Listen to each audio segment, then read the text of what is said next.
Yay, we are live. Good afternoon, LEC community. Welcome to another edition of Ask an Educator. I'm so excited because our guest today is actually a sister of mine, a sorority sister of mine. We have Clairessa Cruz with us. Clairessa, how are you? I'm doing fabulous. How are you today? Good, good. So for those of you that don't know, I am a proud Gamma, Sigma Lambda Gamma, a Sigma Lambda Gamma National Sorority Incorporated. Oh, yes. And so we are nationwide, really international at this point. Yes. And we have really active chapters down in Yeah. Texas, right? What Yes, chapter are you ma'am. out of, Clarissa? I'm with the DFW Alumni Association. So we're in the DFW area in Texas. So we Yes, all that's the surrounding areas, Plano, Arlington. I mean, you think of it, and we have a member probably out there with us. yes, yes. You know Yes. what? What?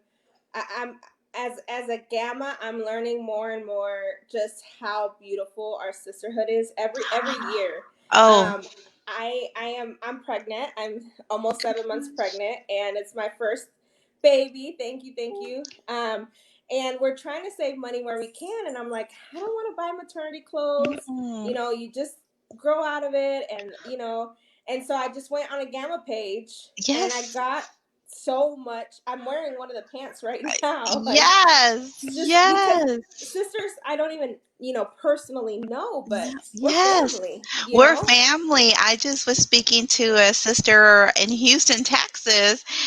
She's looking into going to the educational field, and so I know somebody who, edits and proofreads resumes, like that's her job.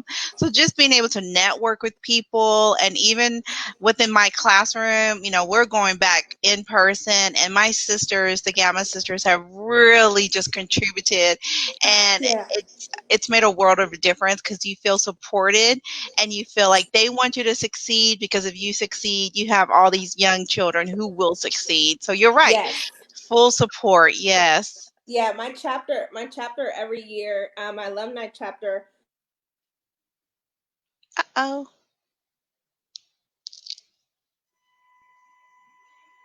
Whoa, can you hear me? I hear you now. I was Oh, just okay. like, I don't. I got a phone call, so it popped up. But my chapter every year, we have two sisters in our chapter that are teachers, and they would gather school supplies for us. It's just like yes. amazing. Yes. Um, Yes. so our LEC community might notice that we're a little late today, um, and I have to share what happened because I was actually with Edgar, who is our CEO, and we have some needs, some technical needs, like moving into this virtual space, like really legitimately almost full time or for the foreseeable future. And so we drive about 25 minutes from here where we live to Overland Park to get some tech. Well, my car battery dies out there. Oh Yeah. no. And my husband and I knew it was an issue, but we kind of have been able to work around it. But of course, 25 minutes from home, my battery dies. We're like Mm. running around the parking lot, went to Home Depot, thought we found a solution, turned out didn't. Anyway, so I owe an apology to you, Clarissa, and No, to the life LEC community. happens. Life happens, and that's it. You just gotta go with the flow. You just have to stay. The universe just keeps us on our toes, and so Yes. that's and I appreciate that because we need that sometimes. Yes. Well, Clarissa, like I said, we're really excited to have you. I'm really excited to meet a new sister of mine and a Latinx educator Yes. um, here in Kansas. We're in Kansas City, Missouri. Um, our population of Latinx educators in our public school district is only about 3 to 4%. Mhm. Our student population of Latinx is about 28%. Wow. So there's a disparity there. Yes. What does Yes. that look like in your district? Well, I taught public school in one specific area, and I'm going to use it as my example because I was there Mm-hmm. the longest for 4 years. Mm-hmm. And the population was 85% African American, and then Hispanic, and then like a very 3% of Caucasians and other students.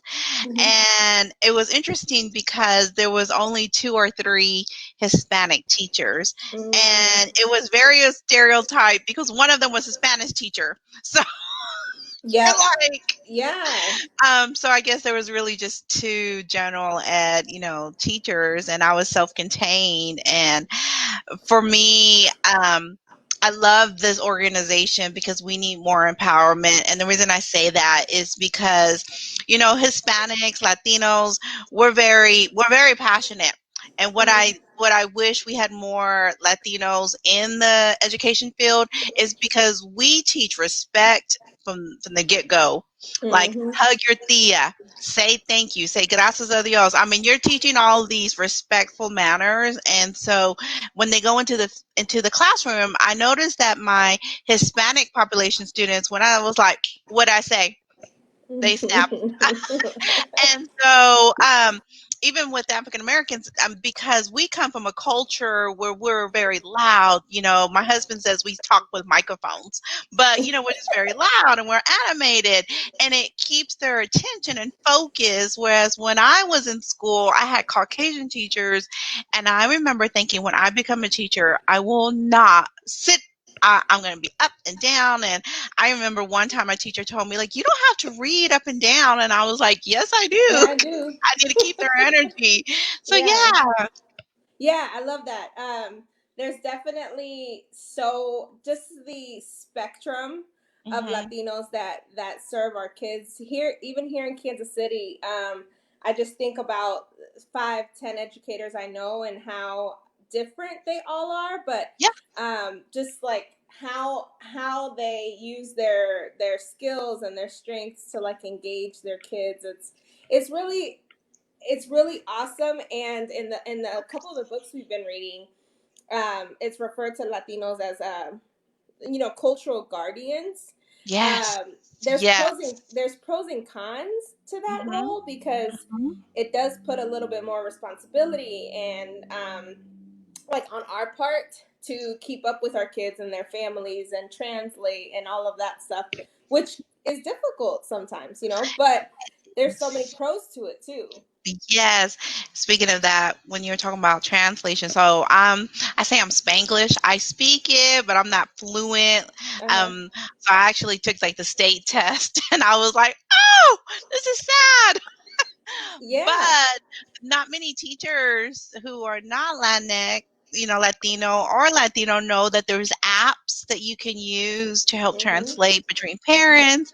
And so Mhm. being that guardian, I mean, there was times I washed my kids' clothes because I told them, like, I need you to just partnership with me. Like, Yeah. I need you to just make sure you get them here on time, pick them up Mhm. on time, help the homework be done, and I have parents be like, "Oh, thank you so much, Miss Cruz," because they we has the Hispanic population, that's in our culture, like you were saying, the cultureness of us. We want to provide, we want to make you feel welcome, and that's why I wish there was more of us, because I know we would just make the education system just sky so high, Yeah. Yeah, because we pour our heart and soul, not just the academics, but we're going to be there nurturing you, supporting you, being like, you could have done better. Yeah, yeah, and yeah, like I'm glad you mentioned that the spectrum of Latino also, doesn't always include speaking Spanish, and that being okay too. Yes. I know when I was younger, like I definitely had that stereotype and that bias in my head, like to be Latino, you need to speak Spanish, right? Right. But we're really moving into a world and society where we can't be the best educators when we Mm-mm. walk into our classrooms with biases and stereotypes like that, right? I mean, Yeah. we all have natural biases that either we've been raised with or our communities Yes. have put onto us. But Hmm. as an educator, it's like I gotta work on that because not all my Latinx students are gonna speak Spanish. No, yes, yes, and to feed back on that biases. Um, Mm-hmm. so with my Hispanic population, I can be a little bit more transparent with them, Mm-hmm. and so when they're acting irate and they're what we say traviesos, I can be like, look, they're looking at you and they're looking at me. because they're like, that's Miss Cruz's kid, and look how he's acting. Mhm. And you're Hispanic, and you're representing our, our ancestors. Your mom and dad are sending you to school to learn, and so that bias, unfortunately, even me as an educator, I know like my Latin flair wants to come out sometime, but I have to kind of like pull it back because then Mhm. it's like, oh, she's just very sassy. And I've actually had an administrator tell me before, like, I need you to bring it down. But I'm like, Mhm. that's our personality. We're loud, we're animated. So yes. Yeah, I could go on and on with that because I have so much personal experience with like not being able to bring our whole selves to work, not being able Yes. to bring our whole selves into the classroom. 100% right. Yes, you're right. And it's like, you know what? There's so much beauty in Mm-hmm. me bringing my whole self, maybe not for you or administration or whoever's taking notes on my classroom, but Mm-hmm. my students love my authenticity. You know, Yes. like they don't want to see a robot up there. They want to see, like, when I get my attitude, like, you know what? Like, we can, you know, and my Yes. kids would make fun of me because I'll Yes. do this and I'll get my hands into it, you know, Yes. Yes. and Yes. Yes. that's my style, and I'm like, Mhm. that's me being myself, you And know. I hope that we can bring more educators who are of the Hispanic, Latin descent, because then we would have the majority as educators who are doing that, and then us few right now aren't gonna just be looked at crazy almost. And then because we tell students read books that represent you, Hmm. but we're not truly showing them educators that represent you. And Yeah. so, like you and I, we have that in common. In class, I'll come out and say, ¿Qué estás haciendo? Hmm. And Hmm. it's cute because my my Caucasians, my African Americans, they start picking it up. And they'll Yeah. be like, "Ándale, Yeah. and so they're learning a dual language, and I'm not a bilingual teacher, but I have has one of my scaffolding strategies. I have English steps and Spanish steps. So like Hmm. number one, write your name, but then I have primero, pon tu nombre, and I Hmm. use that because it's our heritage, and also, I want my students to be successful. And the only Hmm. way they're going to be successful is if they're bilingual, because in my district, you don't necessarily, enroll into a foreign language until seventh, eighth grade. But if I have the opportunity to give that child prior knowledge in my grade that I'm teaching, why not? Why is it Right. like, oh, you're not, you have it's not an elective. No, I want to mix it in my classroom. So, Yeah. yes. Yeah. Yeah, and the appreciation for bilingualism, right? And not making it Yes. feel like it's a deficit. You know, Oh, I had students in my classroom who spoke Burmese, who spoke Rwandan, you know, all these different languages, and I'm mm, like, yes, like, yes. girl, go ahead, teach me that one, and like, Yes, let's teach yes. each other, and you know. Yes, yes. I actually would do that with my Vietnamese children. So I would pull Mhm. up on YouTube and I would ask them, "How do you say this?" And the kids loved it because they hadn't learned yet of discriminating against one another. Mhm. Mhm. And so we would just learn each other's culture, and I think it's so important that we embrace that. Yes, We become absolutely. well-rounded people. Absolutely. I love how like we just straight up just got into a conversation. I haven't even started the questions yet. So to back up a little bit, tell us about yourself. Tell us about what you do now and kind of how you got there, your background story a little bit. Yeah, I hope it inspires somebody who's listening, because I grew up in a poor family. I mean, we were middle class. And I remember my teacher saying, "Raise your hand if you're going to college." And I never raised my hand because I was like, we don't have the funds. I'm not going to college. So I worked in corporate America for 10 years. And through the grace of the one above and my spouse, they helped me enroll in college at the age of 33. So I was taking community college, and then I applied for the University of Texas at Arlington and earned my bachelor's in early childhood through grade 6 with a supplemental ESL because I didn't, I'm not fluent in Spanish. But through that, I loved my professor, Dr. Tice, Dr. Kathleen Tice, and she's the director of the literacy program for the masters. And so as soon as I graduated 2015 and January 2016, I started my master's.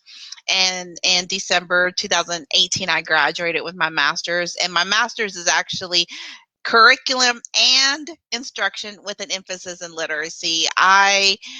Literacy is so important to me. It was because of that professor, because she showed me not just the rules, like, what letters make sounds, but really taught me how to teach poetry, how to always have a poem in your pocket, how to bring a life to these books. And I was like, I love this, and I want to be, I want to get this now, get my degree in, with an emphasis in literacy. And so my favorite thing is going to the library and looking in the kids section and looking at books. And I'm Aw. always like, oh, you could use this. So I'm going a little bit ahead, but in my YouTube channel, I have like some books. Well, I recommend, and it's so funny because one book in December, right before 2020 began, I talked about a book that you could use with your child and how there's changes in life. But even through the changes, you have to persevere. You have to see the goodness. And lo and behold, here we are in 2020, and we're in a whole demographic. Like, everything's changed. And so, that literacy book, you just pulling it down and just, it's a picture book, takes no more, it's a liturgy picture books, that, kids younger than third grade probably couldn't read it. So the parents would have to read it. But what a great bonding experience it would be. Yeah, yeah, And building vocabulary and sentence structure and making connections and using this time. We are not happy. And in this book, they're not happy during one part. And so that's my passion. And yeah. I'm a huge GTA girl. I go to all the games. I'm like,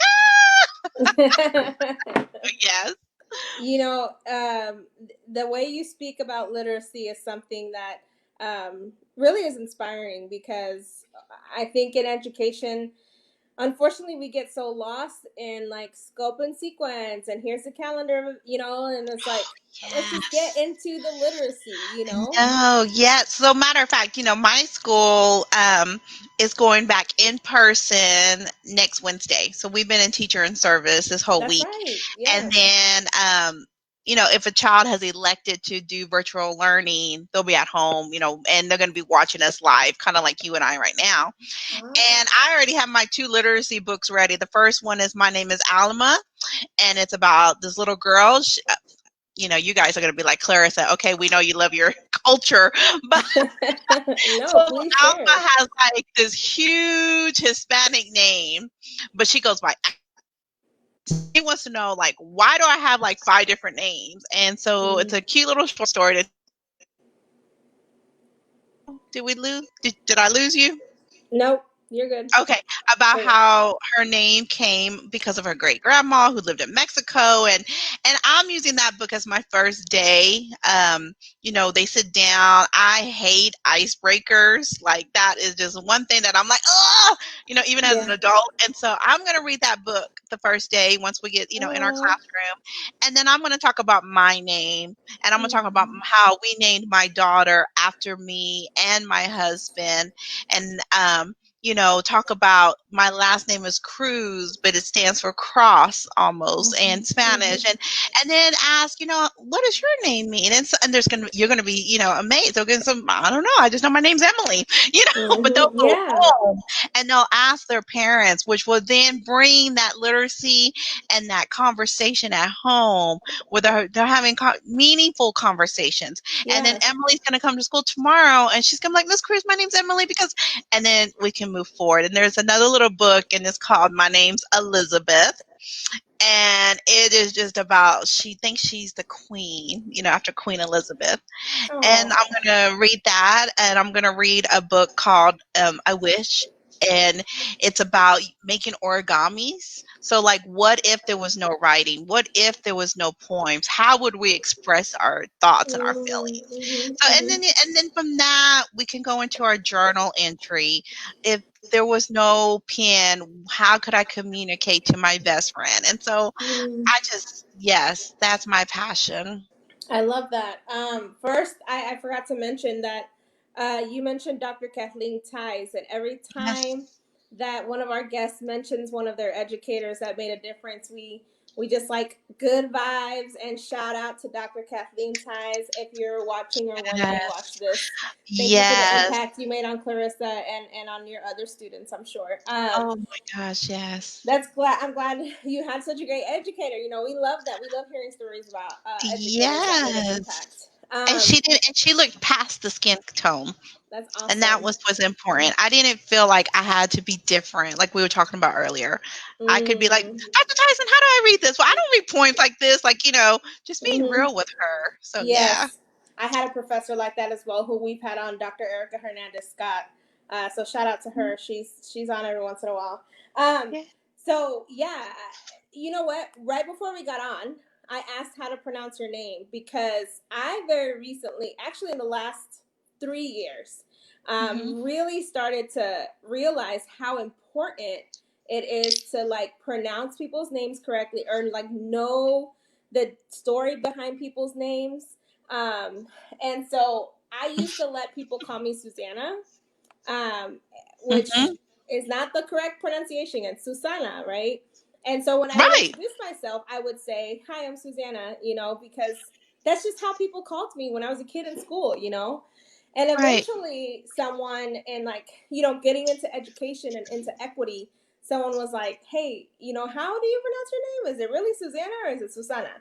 And I was like, "You know what? Susana really is not that hard. Like, let me like start pushing a little bit and like being an Yes. example for my kids, for my kids at school. Like, but if you look at my last name, it's Elizarras, which is pretty difficult.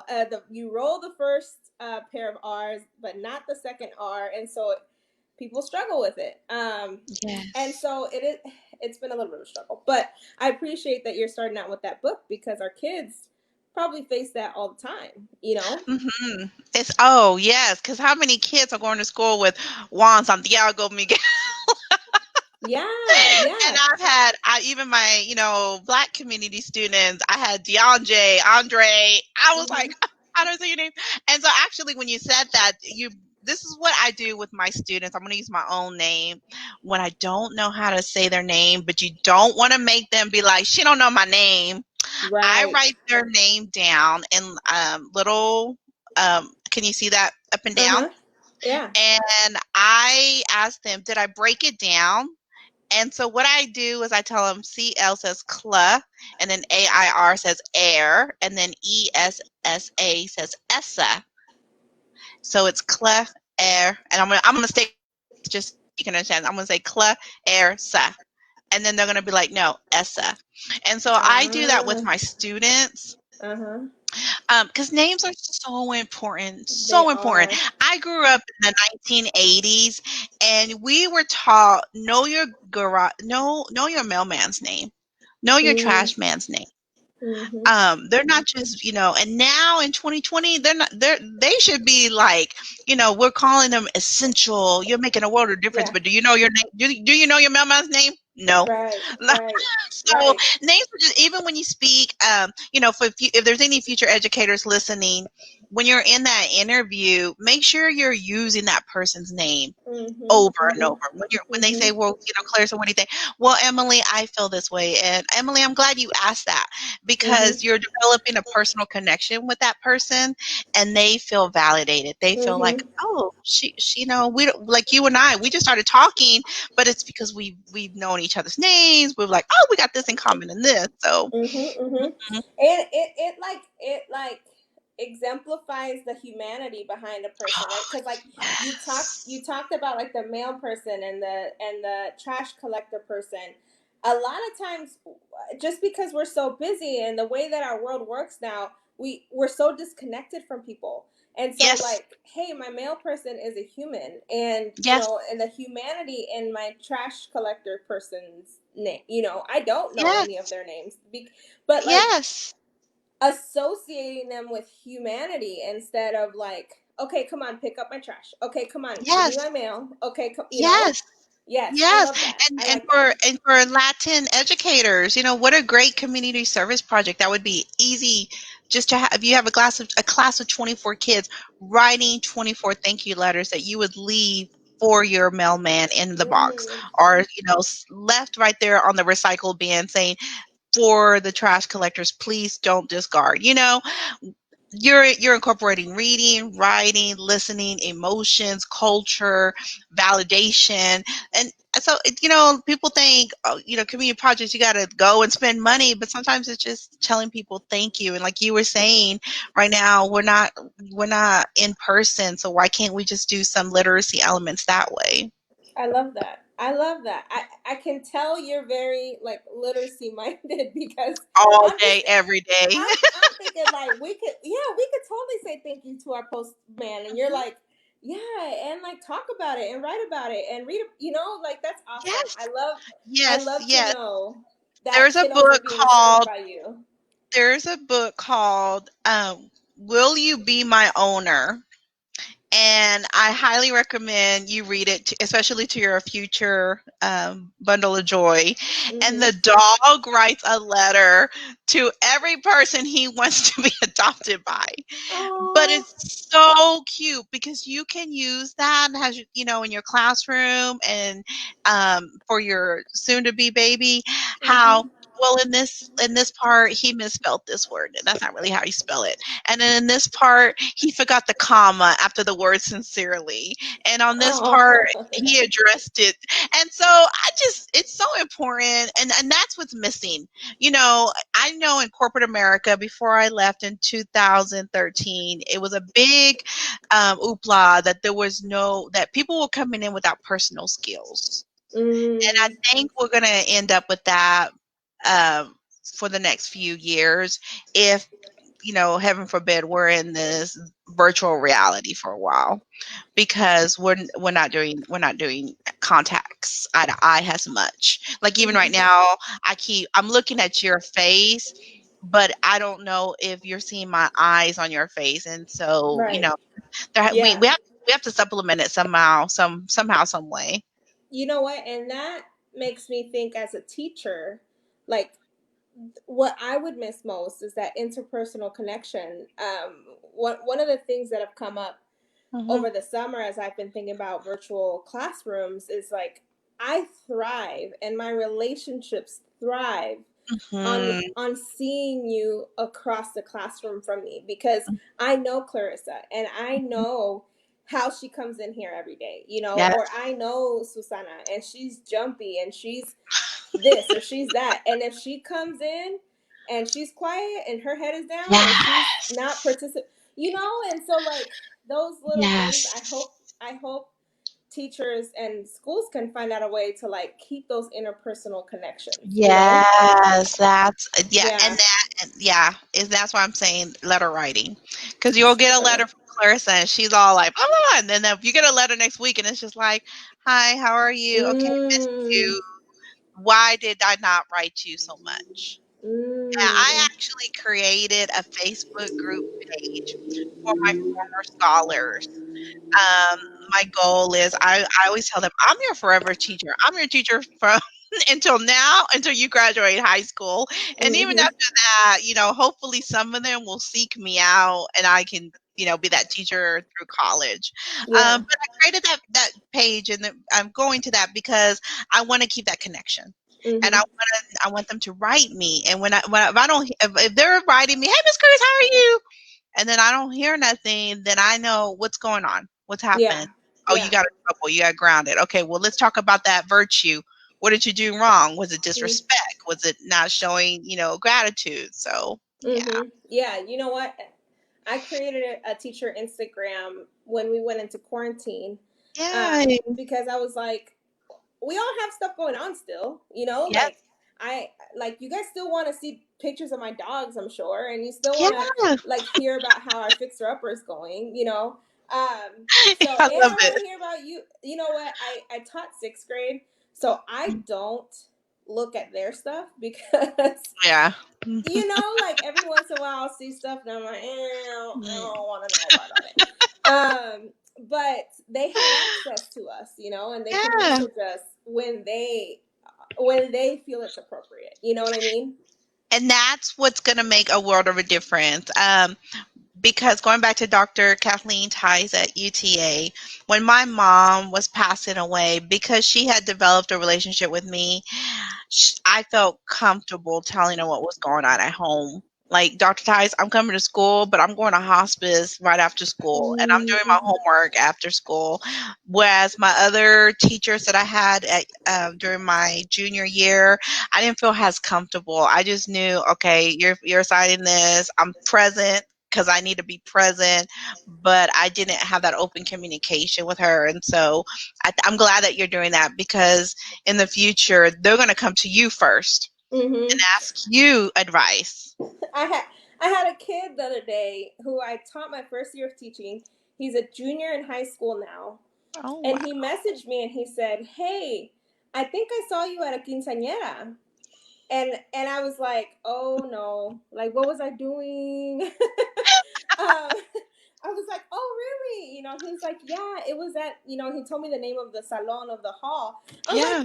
that was my niece's quinceañera. Like, what? Oh, So it what a was my small niece's world. quinceañera. And I was like, why didn't you come over and say hi? And he was like, oh, I was too shy, you know. But then he went on to tell me, like, I'm graduating next year, so I want you to be Oh, there and all these things. And I'm like, oh my God, my little yes. heart. I'm so proud, you know? Yes. Yes. See, because you're making a difference. I love it. You're I love that it. that culture. You're bringing that culture. That you're not just being a teacher. Mm-hmm. You're Mm-hmm. And developing that relationship. And that's what's so that's important. what, you're right. That's what a lot of Latinos bring to the classroom, you know? It's like, I Mhm. feel you. I understand you, you know? I mean, we're at quinceañeras. We're at the same quinceañeras, you know? Not that that's every Latino's trajectory or experience, but Mhm. it's just so unique, you know? Yes. Yes. Um, what I know, you're shifting roles and you've been focused mostly on primary in the past, and you're moving to third grade this year, right? Yes. Tell us a little bit about that move. Okay, well, I taught kindergarten for 1 year, first grade for 3 years, sixth grade for 1 year, and now I'm going into third grade. And I'm excited, but I'm nervous, just because it's a new age. You know, they're Mm-hmm. not babies, but they haven't hit that egocentric age like they do in fourth grade. Mm-hmm. But I already know. I already hung up. So I have a frame in my classroom, and I typed up inside the frame that says we read blank amount of books. And so every day I already know, like, I'm gonna have a student, like, your job is to change the number of books, just to see Yeah. how much growth they do. Oh, Hmm. I love that. You know what? I think that is one of the pros. There's pros and cons to every age, I think, but one of the Hmm. pros of them getting a little older like that is like tangible evidence and data, them Yeah, tracking it themselves, and them like see, not that little kids can't do that, like primary kids can't do that, but really they taking need more ownership. scaffolding. Yeah, yeah, yeah, yeah. Yeah. Yeah. Hmm. Like, oh my gosh, as a classroom, we've read 100 books. Can we get to 200? And they're like, Yes. yeah, we can, you know? Yes, yes. And actually, they had a summer reading project, where they had to read Stuart Little, the original version, not the fast version. There's two different Mm-hmm. versions, but Mm-hmm. um, talking about the details and what did he wear, what kind of car was it, and what did you get from it? And I have an exit ticket, an emoji, and it's like they have to circle how they feel about the lesson. Just so I'm still kind of keeping it their age appropriate, like they're all Mm-hmm. into emojis, but I still need you to comprehend Yeah. and to think outside the box and think and ask open-ended questions. Well, what would have happened if he didn't go after his best friend? And Mhm. why should he have gone after his best friend? And I just hearing that open conversation sometimes makes a world of difference. And it lets me know, honestly, you'll get a lot of knowledge about what's going on at home. Mm. So one time on my daily journal in sixth grade, I said, would you rather have somebody cook you a meal every day for a year, or would you rather have an A in my class for the whole year? And it was interesting because some kids told me, I'd rather have somebody cook because when I get home, my mom's not there. Or I'd rather have an A because school's been hard for me. So, just having open ended questions like that, you Yeah. kind of can assess, like, okay, that's the one that's getting help. That's the one I need to bring. I don't, with COVID, it's going to be different, but I used to be able to bring, my little animal cookies, like, I know you need to eat, or, so. Hmm. You know what? Mhm. It's our students really do take those small opportunities to connect with us, and as teachers, it's important for us to kind of latch on to that and be like, okay, Yes. like making sure that I show my care and I show my love. And then Yes. on top of that, I like that. I forgot what I was gonna say because I'm really wrapped up in what you're saying. But I was thinking about I don't know. I'm just gonna move on to the next question because I forgot what I was gonna say. It'll come back to me. Yeah, no. So Okay. what, what you're going? Your schools are opening back up. We are our local districts have mostly decided not to. Kansas City, Missouri, and Kansas City, Kansas is kind of going through a COVID surge right now. We are seeing a really like Mm, fast paced growth in cases, and so it's really just not safe wow. here to go back to school. Right. What are the challenges that you're overcoming in looking? I mean, next Wednesday, looking into going back into the classroom. How are you adjusting this year? It's funny that you asked that. So during teacher in service, we have to wear a mask, Uh huh. but we get breaks, where you're not in a cluster. Uh huh. And what I have failed to do is I have taken off my mask and I'll walk right out of my classroom like my mask. So Mhm. I have learned from my colleagues that they clip their mask to their lanyard. And I'm like, how smart. Like, why Mm. didn't that dawn on me? It's going to be a challenge because we are going to be cleaning the desk, just wiping them down after the scholars have left for the day. And then we're having maintenance come and wipe them down. So, we're just giving that extra assurance that Uh huh. and for me, that's going to be a challenge because, as a teacher, that the students leave, but you always got to go back to your classroom. You're either writing an email to a parent, you're documenting something happened, you got to go make copies for tomorrow's lesson. So I feel like the challenge is going to be like, and don't forget, and we're going to have clear dividers. So that I think that'll be the challenge. But I don't mean to shout out our Gamma Land, but I have to remind myself of the excuses poem. Excuses Mhm. is Mhm. uh, A tool of incompetency, the and you don't incompetent. Yeah. succeed in life. And so, Yeah. yeah, yeah. And so, I don't want to clean desks, but really, what am I doing? I'm making an excuse. I just want to get out, Mhm. and that's not right mind thinking. And so that's gonna be a challenge for me, just to know, like, back in, last year before COVID, the last kid left, you wrote your email, you made your copies, you were out the door. So, yeah. I know. I know. And we could go all into like the sadness and like the negativity of it because it is sad and there is a little bit, I mean, not a little bit, there's a lot of stress, I'm sure, on lots of people's parts about what this year is going to look like. But there's so much beauty to be had this year. What are you looking forward to? Cuz the LEC, like I said earlier, at first was like, there's no way we're gonna be able to do this virtual stuff. We do all of our stuff in person. We like our happy hours. We like our events. But I mean, we have really loved being in this space and have found some success. So, what are some things you're looking forward to this year? I'm looking forward to learning. So they've installed cameras above our heads, so like they can. So I'm looking forward to see learning something new, like, Yeah. oh, so this is how I, merge it into, because in my mind I'm thinking, okay, I'm going to teach a lesson and I'm going to have to record a lesson because I've done, okay, so I'm that teacher who I'm going to assign you something and then I'm going to record it on Classroom Dojo because that was my platform of communication. So the Uh-huh. parents knew what their assignment was. So Yeah. I'm looking forward. I'm not. I feel like because of my YouTube channel, I've developed a self of ease of being in front of a camera. Mm-hmm. I taught general ed, but I've always had special ed kids. I've always had one or two in my class, so I've always had myself, a teacher aide, and then lo and behold, you'll have a walkthrough, an administrator come in. So I feel like I'm ready for that. I'm looking forward to our novels that are going to be read. We're going to read the Narnia and the Witch, which was just think about how much they're going to just grab from that. Um, we're reading some picture books. One of them is about the first canonized black priest, and I'm just like, this is so important. That's what I'm looking forward to. Whether you're in my classroom with me and we're reading it or you're at home listening, I just think, there's going to be some sense of normalcy. And I Mm-hmm. know personally, just giving me a sense of routine because it's been like, well, what do I do today? Well, I don't know. So it's Mm-hmm. knowing Yeah, like I we're feel gonna you. go in. I have X amount of kids present physically.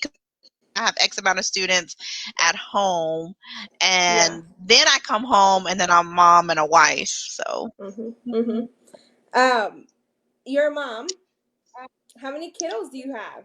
yes, I have one. I have a 3.5-year-old daughter, and she is a diva. So, of any parents out there listening, if you have a toddler, you know what I'm going through. I thought the night terrors were the hardest part of parenting, but no, no, no. It's when she's awake.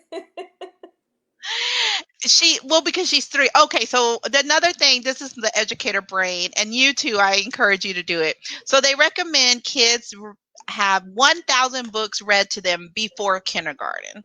And so what Mm, I did was I went on Excel and I printed out a sheet with boxes. And every time I mm. read to her, I make a box. And so we're at 600 books right now. Love it. But because I read to her, and then we were on COVID, and I was like, "Well, mommy's not teaching, and your school got closed, so we're having school." So Yeah. because I read to her and I do lessons with her, she's very language. So when I said that 3-year-old, because she can tell me like, "No, mommy, that's not a smart choice because I want to do this instead." And so sometimes I'm just like, "No, that's not your option." Like, So what she's have under I created? What have you created? You yes, know? yes, and my husband is an engineer. His degree is computer science and engineering, and so the DNA of an engineer is in her too. So she asks me, like, so for example, I've been trying to encourage healthy snacks, like Ah, healthy snacks, because when they're at this age, they want to eat one piece of cheese and I'm done. So yep. so I'm like, we're gonna have a healthy snack. But she'll be like, well, what does celery do for you? And so I have to Google it because, like, on top of my head, I don't know what celery does for you. And well, what do giraffes eat? You know what though? I mean, in this short conversation with you, I can tell. Like, we were talking about your students, but I can imagine as a mom, like really emphasizing those questioning skills. So yeah, girl, you did that to yourself. I did do that to myself. I did because she wants to know everything. Well, why? And it's Oh, why is this and why is it that? And my husband's engineering brain is in her, so she wants to analyze. And that's right. I always told my husband, he is my Steve Jobs. I'm always like, you can lose your arms, you can lose your legs, just don't lose your brain, because Oh, he can just he can create databases. He built her a computer. I'm like, what 3-year-old has their own computer built? So, That's so he'll sit cute. and she sits beside him and she says, I'm working. So, Aww. yeah, so I taught her the teaks of social studies. Like, why do we go to work? And because she knows we got to pay bills, we got to pay for the house. I love that. I aspire to that. You are seriously an inspiration. Oh, Thank you so I much for need to that. just print her off, a blank Excel spreadsheet with boxes, and every time you read to her, and it can be the same. Now, I'm not saying read the same book 1,000 times, but if there's, and the reason they say that, and Dr. Tice, this is she taught us, but it is actual true evidence, is because it builds fluency, it builds memorization, it builds a love for reading. And any parent out there listening, if you want your child to be a reader, you must read in front of them. Now, for Mm, example, when I'm in the living room and she watches YouTube. Yes, I'm that parent. You can watch YouTube. She may be watching YouTube, but I have a book in front of me and I'm reading. And she'll like, okay, well, mommy's reading. Hold on, and I like to highlight my books. I highlight, and I do that because if I want her to be a lover of literature, I must model it. mm-hmm. That is why kids on Facebook and Instagram and Twitter and now TikTok, because we got all those modeling out there. They're modeling how to be on social media. Yeah. But you, Yeah. as a parent, you must model reading. You, as an educator, I went in Mm-hmm. when I taught 6th grade. I did just ELAR, and I Mm-hmm. went in there and I brought like 5 of my favorite books. And I was like, "This is my favorite book because of this, and I love this book because, man, in this book, this kid is bad." And they would like laugh. You got to model. Whether if Yeah. you're a parent or an educator, are you going into your classroom and you're telling them you read this book? And I would tell my kids, you don't have to read a book. You can read a piece of a magazine. I would take magazines too.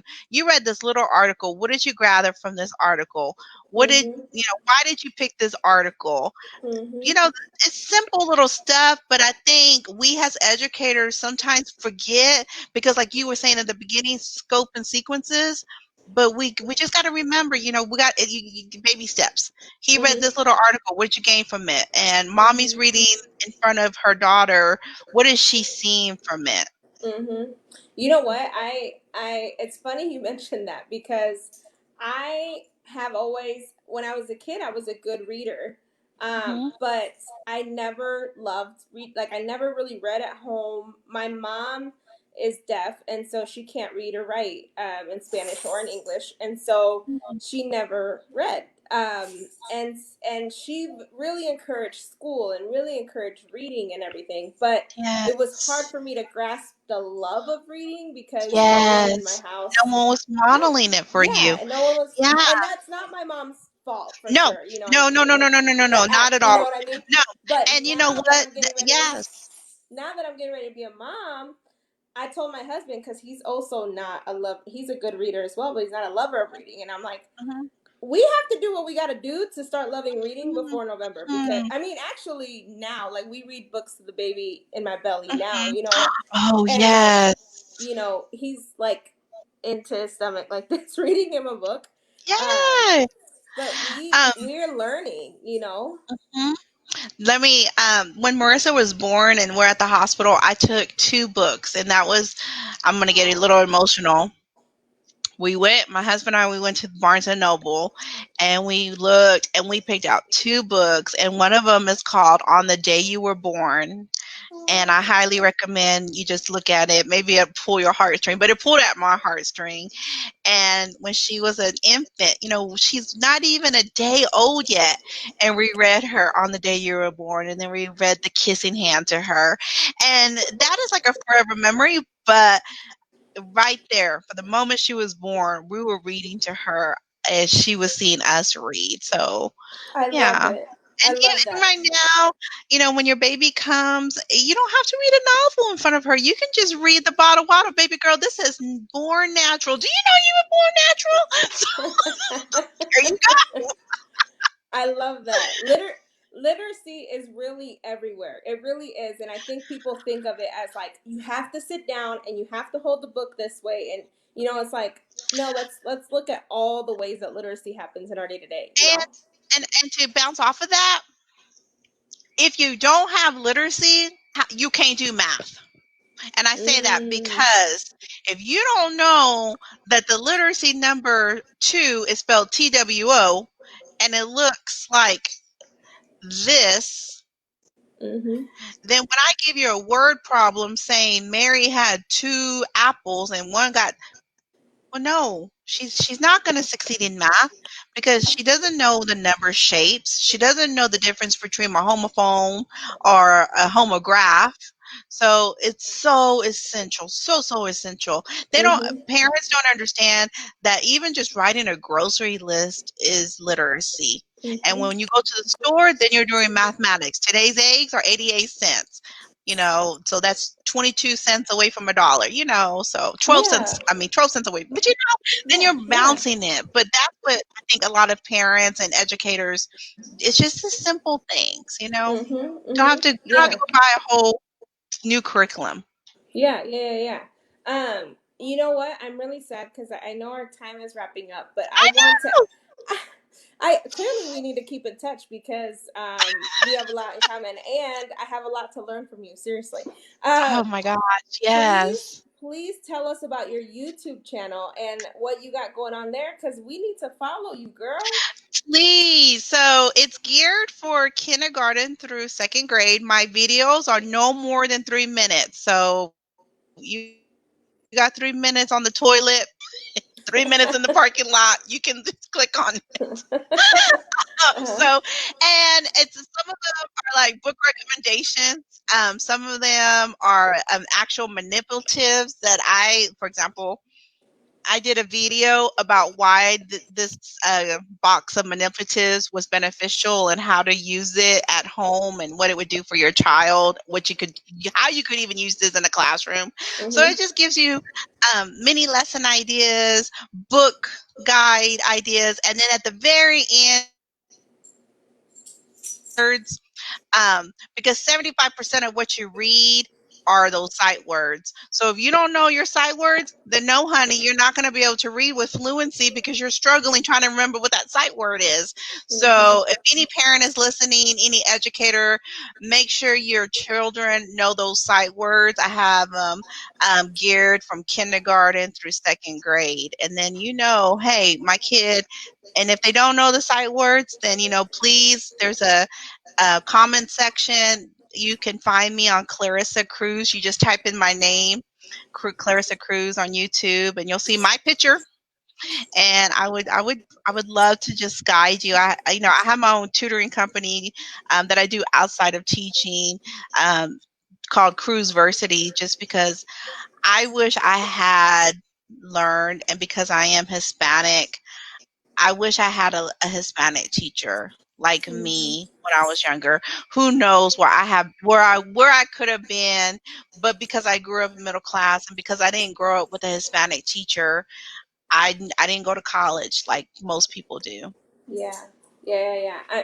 That's something our organization really emphasizes is that representation matters, and so it makes me so excited to know that kiddos in Texas have access to you and to your brain and to your knowledge and to your perspective, everything. Because I mean, a lot, everything we've talked about, like the importance of literacy and reading and writing and names, I mean, all of that, the fact that kiddos are getting exposed to that by you, I really appreciate that.